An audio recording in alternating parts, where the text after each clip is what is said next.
Welcome, worldwide members and supporters of the Global Sourcing Council, and thank you for your efforts and support in helping us embed as a principle socially sustainable sourcing across the globe.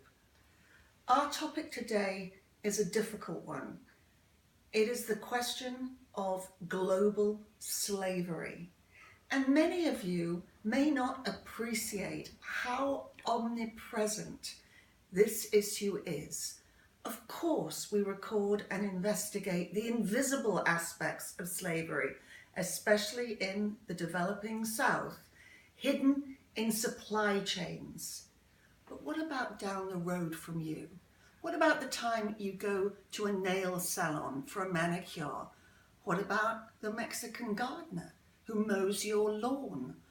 What about the surprisingly inexpensive hand car wash that your luxury model Mercedes receives down the road? It is prevalent and it is all around us.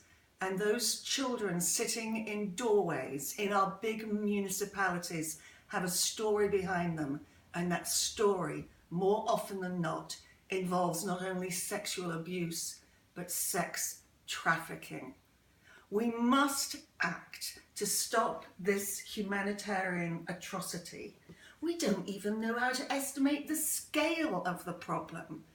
The United Nations estimates 40 million people enslaved or in bonded labour or forced into marriage, even child marriage or child labour.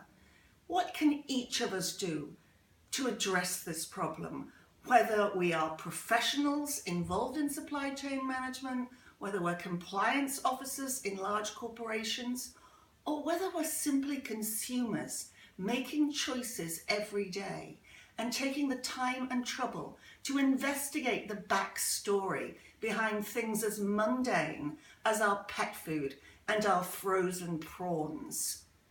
Let's consider the statistics and the visceral scale of the problem as articulated in this month's edition of The Source, and then move to action, because being horrified isn't enough. We all have a responsibility to change this situation and to eradicate global slavery forever. Of course, a $350 billion crime business is an enormous challenge to combat. But working together across the globe, supporting active organisations, we can do it. We all change the world. The only question is how much and how well.